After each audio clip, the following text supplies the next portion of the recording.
Hola, buenos días a todos. Me presento con ustedes. Soy el médico Carlos Daniel Molina Ordóñez, especialista en urgencias médico-quirúrgicas. Gracias por la invitación a dar el tema de hipoxia e hipoxemia. El día de hoy vamos a hablar de estos dos términos. Son muy similares, que a veces se prestan a alguna confusión. No exactamente pues es la misma cosa, entonces vamos a diferenciar hipoxia de hipoxemia, vamos a hablar de sus similitudes, las diferencias que tienen entre ambas, los mecanismos fisiopatológicos que pueden generar la hipoxemia y algunos diagnósticos diferenciales entre ambas. Vamos a definir entonces hipoxia. ¿Cómo definimos hipoxemia? La definición clásica es la disminución de la presión arterial de oxígeno por debajo de los valores teóricos. ¿Por qué por debajo de los valores teóricos? Porque la presión arterial de oxígeno no se mantiene constante a lo largo de la vida, sino que ésta varía. No es como la presión de dióxido de carbono. La presión arterial de dióxido de carbono es extremadamente constante a lo largo de la vida, incluso en diferentes situaciones. Por ejemplo, la PCO2 será de 40 milímetros de mercurio estando yo durmiendo, estando hablando ahorita con ustedes o haciendo ejercicio. Puede tener algunas pequeñas variantes, pero son mínimas. La literatura, y bueno, nos dice que pueden ser de más o menos 2 milímetros de mercurio, pero no más. Sin embargo, la presión de oxígeno, esta sí cambia a lo largo de la vida, no es la misma en nadie. Entonces, para poder definir hipoxemia, tengo que saber cómo va cambiando la presión arterial de oxígeno a lo largo de la vida. Y en este sentido, se dice que la presión arterial de oxígeno teórica es de 104 milímetros de mercurio menos un tercio de la edad en año. Eso quiere decir que si una persona tiene 30 años, su presión arterial de oxígeno teórica es de 104 menos 10, o sea, tuviera una presión de 94. Si yo quiero calcular una presión de oxígeno teórica de una persona de 90 años, vamos a hacer la operación 104 menos 30 es igual a 74 milímetros de mercurio. Es decir, con el correr de los años, la presión de oxígeno va cayendo. Por eso, la hipoxemia se define como la disminución de presión de oxígeno por debajo del valor teórico. Y el valor teórico está íntimamente relacionado con la edad. ¿Qué pasa con la hipoxia? Bueno, la hipoxia, la definición es distinta, es la disminución de la oxigenación tisular. La pregunta que uno se haría, ¿siempre que hay hipoxemia hay hipoxia? ¿O siempre que hay hipoxia, la hipoxia es causada por la hipoxemia? ¿Puede haber hipoxia sin hipoxemia? ¿O puede haber hipoxemia sin hipoxia? Bueno, esto parece pues mucho juego de palabras, vamos a tratar de dejarlo lo más claro que se pueda. Claramente, si la hipoxemia, la disminución de la presión arterial de oxígeno, es realmente muy severa, va a cursar con hipoxia, porque va a traer aparejada una disminución de la oxigenación de los tejidos. Pero si recordamos la curva de oxidación de la oximoglobina, si la PO2 no baja por debajo de 70-65 milímetros de mercurio, todavía estoy en el sector de la curva donde la curva es plana. Acuérdense que entre 70 y 100, para ser exactos de 60 a 100, la curva de disociación de la oximoglobina es bastante plana, de modo tal que las variaciones más o menos importantes de la presión parcial de oxígeno no implican una caída muy importante en la concentración o el contenido arterial de oxígeno. Por lo tanto, la presión de oxígeno puede bajar de 100 milímetros de mercurio a 80 y esto no acarrear hipoxia tisular. Claramente, si en la hipoxemia realmente es muy importante, esto sí va a causar hipoxia tisular. Entonces, recordamos, si hay una hipoxemia que es leve, como el contenido arterial de oxígeno, la saturación de la oximoglobina va a seguir todavía siendo aceptable, buena. Esta hipoxemia leve no va a acompañarse de hipoxia Y bueno, la otra pregunta era, ¿y puede haber hipoxia sin hipoxemia? Por supuesto que sí. Hay situaciones en las cuales puede haber mala oxigenación tisular con presión arterial de oxígeno absolutamente normal. Entonces, la hipoxia no necesariamente se acompaña de hipoxemia. Puede haber hipoxia sin hipoxemia. Por ejemplo, en la anemia.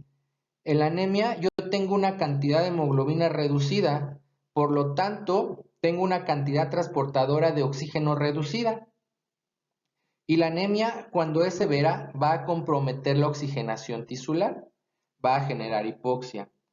Hay que recordar que la presión parcial de oxígeno, la presión de oxígeno en la sangre arterial depende del oxígeno disuelto y no del oxígeno combinado con la hemoglobina.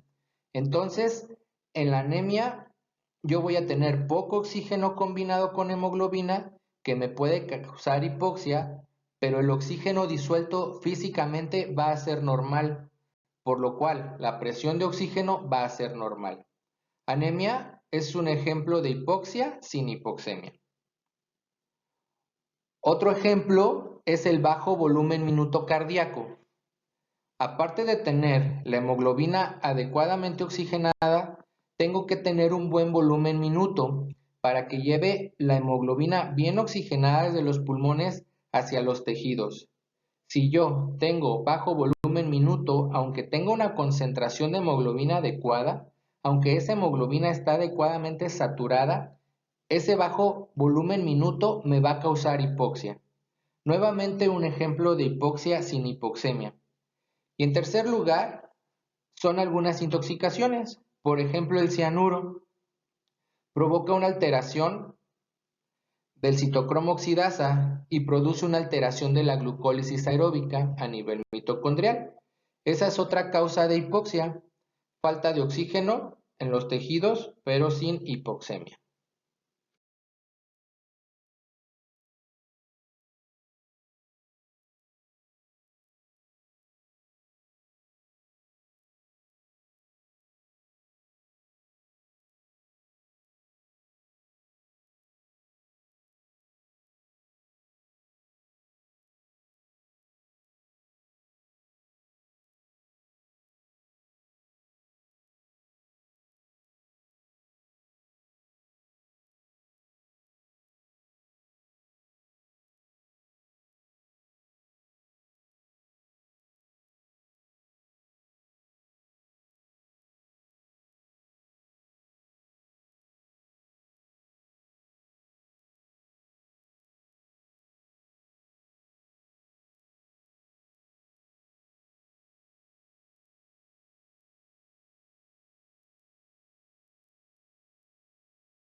Por lo tanto, todas las causas de hipoxia, excepto la intoxicación con cianuro, se van a producir por alteración de alguno de los tres componentes que generan la oferta distal de oxígeno: el pulmón, el aparato circulatorio o los glóbulos rojos.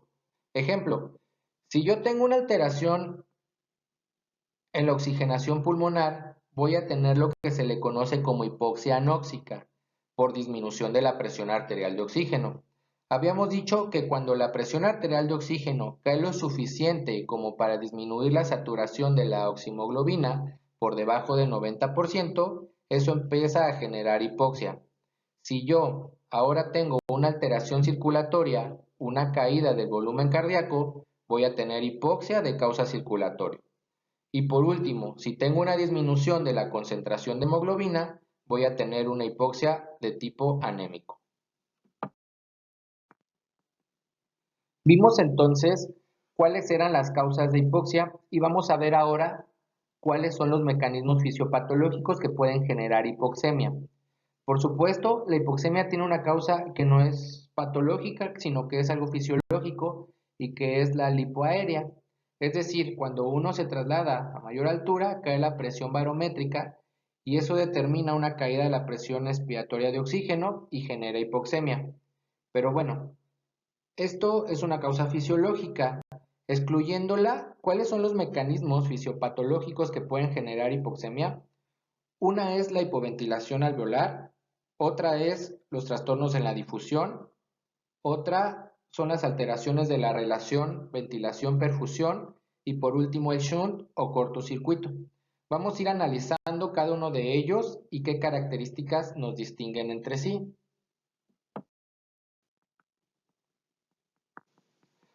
Vamos a analizar entonces qué es lo que pasa en el primer mecanismo generador de hipoxemia, que es la hipoventilación alveolar. Normalmente la composición gaseosa a nivel alveolar, la presión alveolar de dióxido de carbono es aproximadamente de 40 milímetros de mercurio y la alveolar de oxígeno es ligeramente superior a los 100 milímetros de mercurio. De manera continua, desde el capilar pulmonar pasa dióxido de carbono hacia el alveolo, a favor de un gradiente de presión. Y de manera contraria, el oxígeno también, a favor de una diferencia de presión, pasa desde el alveolo hacia el capilar. Cuando yo ventilo, lo que hago es permanentemente remover ese dióxido de carbono que pasa desde el capilar hacia el alveolo y permanentemente aporto oxígeno hacia el alveolo, oxígeno que va a pasar desde el alveolo hacia el capilar.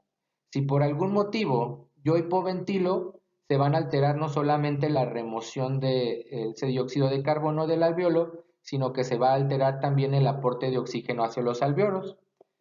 De modo tal que si yo hipoventilo, no alcanzo a sacar el dióxido de carbono, no alcanzo a aportar oxígeno. Lo que va a suceder por lógica es que aumente el dióxido de carbono a nivel alveolar y disminuye el oxígeno a nivel alveolar. Cuando yo hiperventilo, el aumento de dióxido de carbono se produce simultáneamente con la disminución del oxígeno a nivel alveolar y se dice que la caída del oxígeno respecto al aumento del dióxido de carbono es proporcional. Pero no es exactamente igual. Cuando yo hipoventilo, no aumenta exactamente lo mismo de dióxido de carbono en el alveolo, lo que disminuye el oxígeno. ¿Por qué? Simplemente porque el consumo de oxígeno y la producción de dióxido de carbono no son exactamente iguales. Estando en reposo, habíamos comentado, consumo 250 mililitros por minuto de oxígeno y en ese mismo lapso produzco 200 mililitros de dióxido de carbono.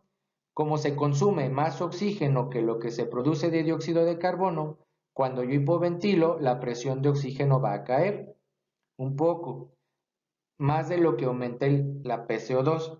Y esa diferencia entre el consumo de oxígeno y la producción de dióxido de carbono es lo que se le conoce como cociente respiratorio, que es esa R que está ahí marcada en el círculo rojo y en esa fórmula. Y el cociente respiratorio en condiciones normales es de 0.8. Y ese valor de 0.8 surge de dividir los 200 mililitros de dióxido de carbono que se producen divididos en los 250 mililitros de oxígeno, que es lo que se consumen. Hacemos la división, 200 dividido entre 250 da 0.8. de modo tal que en la hipoventilación alveolar el aumento de dióxido de carbono y en la disminución de oxígeno se produce de manera simultánea, pero no exactamente igual. Es decir, la caída del oxígeno es proporcional al aumento de dióxido de carbono, pero no exactamente igual. Cae un poco más el oxígeno de lo que aumenta el dióxido de carbono. Para poner un ejemplo, si yo hipoventilo y mi presión de dióxido de carbono se va de 40 a 80, es decir, subió 40 milímetros de mercurio, el oxígeno va a bajar 50 milímetros de mercurio. Es decir, si aumenta el dióxido de carbono 40 milímetros de mercurio, es lo que va a disminuir 50 milímetros de mercurio. Disminuye un poco más porque se consume más. Ahora bien, cuando disminuye la presión alveolar de oxígeno simultáneamente, disminuye la presión arterial de oxígeno. Es decir, cae la presión alveolar de oxígeno y simultáneamente cae la presión arterial de oxígeno. De modo tal que la diferencia entre la presión alveolar de oxígeno y la presión arterial de oxígeno se mantiene constante. Toda vez que cae la presión alveolar simultáneamente, cae la presión arterial de oxígeno. Y ustedes saben que es fisiológico que hay una diferencia alveolo-arterial de oxígeno. Y esta diferencia alveolo-arterial de oxígeno es la diferencia entre la presión alveolar de oxígeno y la presión arterial de oxígeno. Normalmente yo tengo en el alveolo aproximadamente 104 milímetros de mercurio y en la arteria 97 milímetros de mercurio. Por lo tanto, la diferencia alveolo arterial de oxígeno para este ejemplo es de 7 milímetros de mercurio. La diferencia alveolo arterial de oxígeno fisiológica se encuentra alrededor entre 5 a 10 milímetros de mercurio. La hipoventilación alveolar es un mecanismo fisiopatológico que genera hipoxemia y mantiene la diferencia alveolo arterial en un rango fisiológico. De modo tal que si ustedes están estudiando la hipoxemia de un paciente y calculan la diferencia alveolo arterial de oxígeno y esta diferencia está entre 5 y 10 milímetros de mercurio, el mecanismo fisiopatológico es hipoventilación alveolar. No puede ser otro porque el resto de los mecanismos fisiopatológicos que causan hipoxemia todos generan un aumento de la diferencia alveolo arterial de oxígeno. En la hipoventilación alveolar de oxígeno, la caída en la presión arterial de oxígeno es secundaria a la caída en la presión alveolar de oxígeno, de modo tal que la diferencia alveolo arterial de oxígeno se mantiene en límites fisiológicos.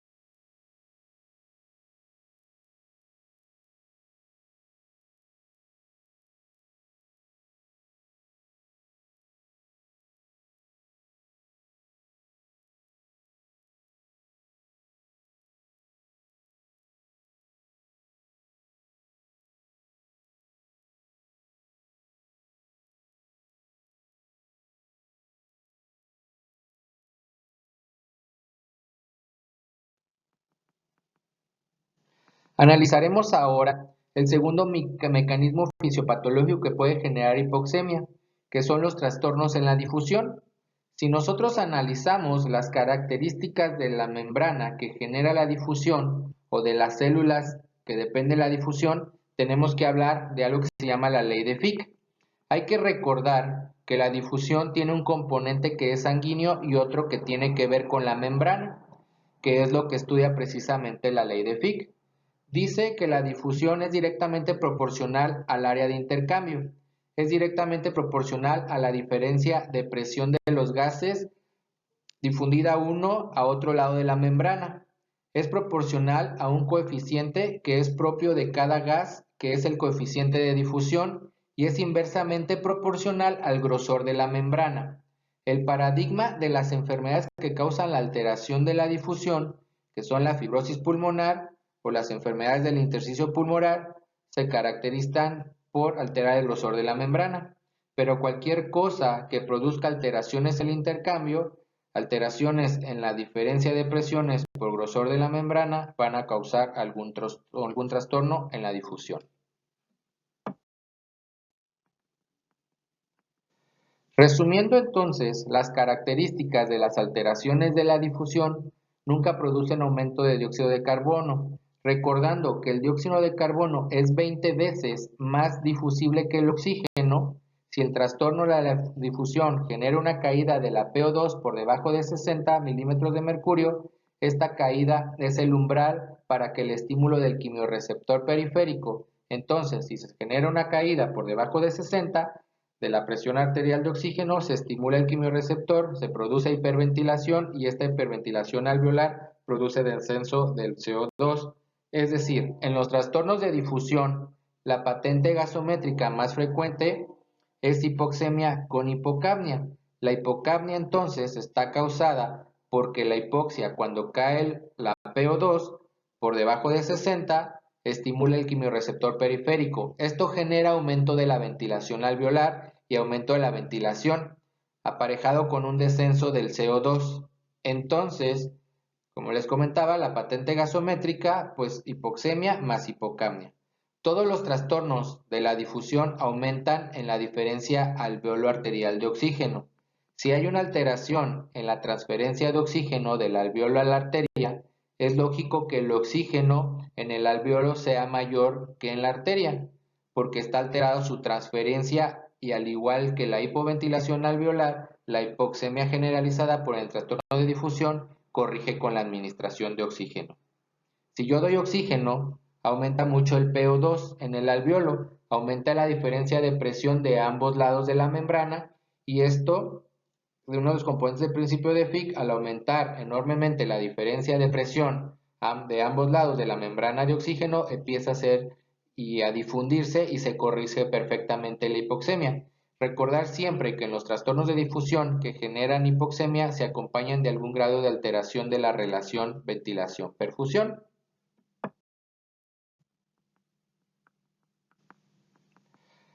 Las alteraciones de la relación ventilación-perfusión generan hipoxemia. Son una causa de hipoxemia y si la presión arterial de oxígeno cae por debajo de 60 milímetros de mercurio, se produce hiperventilación alveolar por estímulo del receptor periférico. Con la consecuente caída de la presión arterial y dióxido de carbono, es decir, el patrón gasométrico inicial de las alteraciones de la relación ventilación-perfusión son hipoxemia e hipocapnia.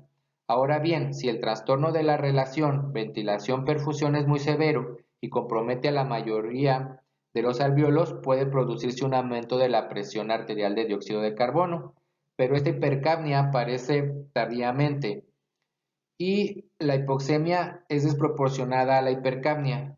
Es de mucha mayor magnitud la hipoxemia que la hipercapnia. Por ejemplo, el patrón gasométrico de los pacientes que tienen enfermedad pulmonar obstructiva crónica, el EPOC, que es el paradigma de la enfermedad que causa alteración de la relación ventilación-perfusión, estos pacientes tienen un patrón gasométrico 50 y 50, 50 de CO2 para 50 de PO2.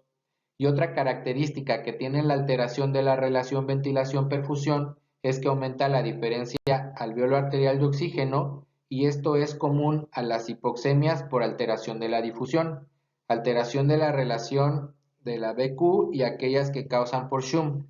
La última, que no altera la diferencia alveolar arterial de oxígeno, es la hipoventilación alveolar y como vimos corrige con la administración de oxígeno si se otorga oxígeno al 100% durante más de 30 minutos y la PO2 que voy a obtener será mayor a 550 milímetros de mercurio. Ahora vamos a hablar del shunt o de cortocircuito. ¿Y qué característica va a tener el shunt o el cortocircuito? Nuevamente genera hipoxemia. Si esta hipoxemia cae por debajo de los 60 milímetros de mercurio por estímulo de quimiorreceptor periférico, produce hiperventilación alveolar, con la consecuente caída de la presión arterial de dióxido de carbono. Como los otros mecanismos de hipoxemia, salvo la hipoventilación, aumenta la diferencia alveolo arterial de oxígeno y no corrige con la administración de oxígeno porque lo que viene es el oxígeno no puede llegar a la sangre que está haciendo cortocircuito. Por lo tanto, la PO2 después de respirar durante media hora con aporte de oxígeno, pues va a ser mucho menos a los 550 milímetros de mercurio. Bien, Vamos a ver en este cuadro, es un resumen del diagnóstico diferencial de las hipoxemias. Recordemos entonces que los mecanismos fisiopatológicos que pueden generar hipoxemia es la hipoventilación alveolar, las alteraciones en la difusión, las alteraciones en la relación ventilación-perfusión y el cortocircuito o shunt.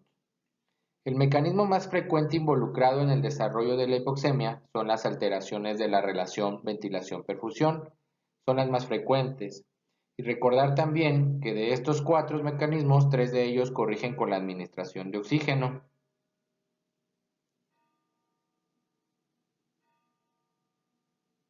Otras características de cada uno de ellos, pues bueno, la hipoventilación alveolar es el único mecanismo fisiopatológico que no altera la diferencia alveolo-arterial de oxígeno, permanece normal y es el trastorno que más precozmente genera hipercapnia. La hipercapnia en las alteraciones hipoventilación alveolar es de instalación rápida y el aumento de la PCO2 es proporcional a la disminución del O2, con lo que la difusión respecta, la diferencia alveolo-arterial aumenta si la hipoxemia causada por la alteración de difusión no es muy grave y no lleva a hiperventilar la CO2. Puede ser normal, pero lo que se ve con mayor frecuencia es que la PCO2 baja porque la hipoxia genera estímulo sobre el quimiorreceptor periférico y aumenta la respiración alveolar y produce hipocapnia. Es decir, el patrón gasométrico más frecuente en las alteraciones de la difusión es la hipoxemia con hipocapnia. Las alteraciones de la relación ventilación-perfusión también aumentan la diferencia de la presión arterial de oxígeno y el comportamiento del dióxido de carbono es variable. En los inicios de las alteraciones de la relación ventilación-perfusión, cuando la hipoxemia que se genera no es muy importante, el paciente no hiperventila y su PCO2 puede ser normal. Lo que es más frecuente es que la hipoxemia sea de tal magnitud que sea capaz de estimular al quimiorreceptor periférico, es decir, menor a 60 milímetros de mercurio, y el paciente empiece a hiperventilar y empiece a generar hipocapnia, con lo cual la patente gasométrica en este caso será la hipoxemia con hipocapnia. Cuando las alteraciones de la relación ventilación-perfusión son muy graves y comprometen la mayoría de las unidades alveolares, la posibilidad de compensar cada vez es menor y empieza a verse desarrollado de hipercapnia. Empieza a aumentar la presión de dióxido de carbono, pero a diferencia de la hipoventilación alveolar, que la hipoxemia era para proporcionar a la hipercapnia, la hipoxemia es desproporcionada a la hipercapnia. Es mucho más grave la hipoxemia que la hipercapnia, ¿pero por qué? Porque se empezó a instalar antes la hipoxemia y la hipercapnia aparece tardíamente, no precozmente con la hipoventilación alveolar, de modo tal que aquí un patrón gasométrico clásico, es decir, que el paciente con alteración de la relación ventilación-perfusión que se ve en la enfermedad pulmonar obstructiva crónica, muchas veces se describe el patrón que es 50 y 50. Y por último, ya para terminar, el shunt tiene una característica gasométrica prácticamente indistinguible de las demás alteraciones.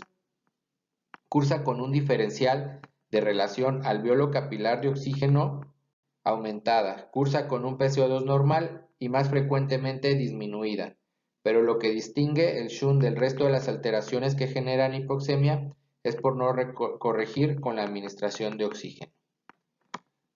Bueno, pues es un tema bastante complejo. Lo quise resumir lo más que se pudiera, tratar de explicar de la forma más breve. Pero sin embargo, sí, muchas veces nos generan dudas, nos generan conflictos en hacer la diferencia de estos dos temas, pero pues los invito ahí a darle una leída, una repasada, y es un tema pues bastante digerible y muy bonita la fisiopatología. Les agradezco su atención y cualquier cosa queda a sus órdenes. Gracias.